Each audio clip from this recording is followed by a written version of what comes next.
If you love cheesecake but want something a little different that's super easy to make and incredibly impressive, you have to try Basque cheesecake. It's famous for its deeply caramelized top and creamy custard-like center, and the best part is it's surprisingly simple to make. Unlike traditional cakes, there's no crust. In fact, Basque cheesecake is meant to look rustic with that beautifully dark top and smooth, soft center that makes every slice rich and indulgent. Today, I'm going to show you exactly how to make it at home. Let's get started.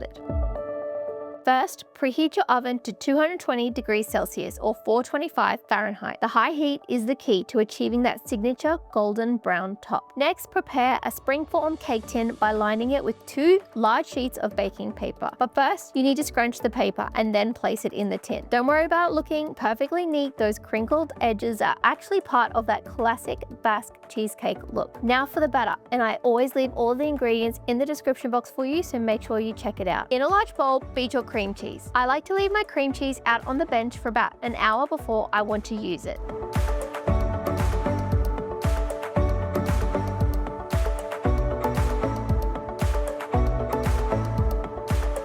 Once that's done, you can add your sugar and beat together until the mixture is completely smooth and creamy.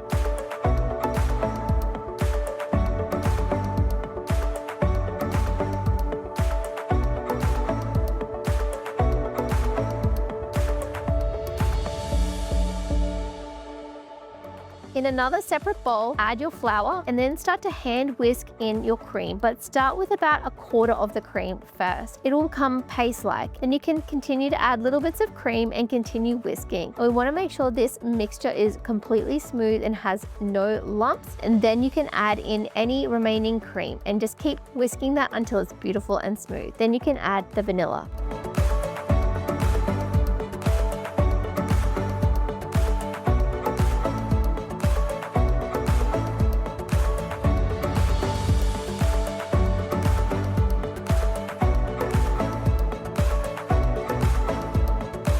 Next, we're going to combine the two. So add your cream mixture into the cream cheese mixture, and we're going to beat this on a low speed. Once that is fully incorporated, add in your eggs one at a time, mixing until just combined. The mixture should look glossy and smooth.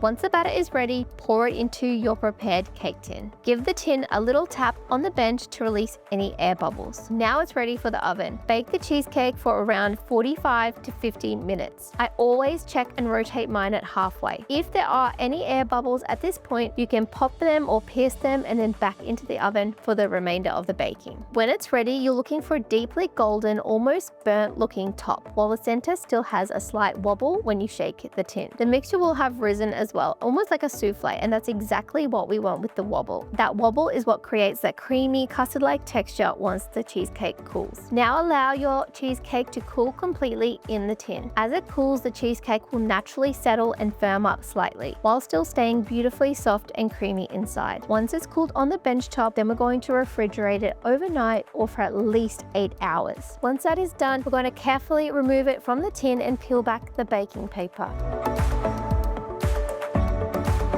When you cut into it, you'll see that gorgeous contrast, the caramelized top on the outside and that smooth, creamy center inside. The flavor is rich and slightly caramelized with a classic cheesecake creaminess that melts in your mouth. It's simple, elegant, and honestly one of the easiest cheesecakes you can make. This cheesecake actually originated in the Basque region of northern Spain, specifically in the city of San Sebastian. It was made a little bar, and the chef baked the cheesecake at a high temperature to get that signature look. If you try this Basque cheesecake at home, I'd love to hear how it turns out for you. Leave me a comment below, let me know, and if you enjoyed this video, please give me a like, subscribe to my channel for Le Bon Baker for more delicious recipes and baking tutorials. Thanks so much for watching. I'll see you again in the next video. Happy baking!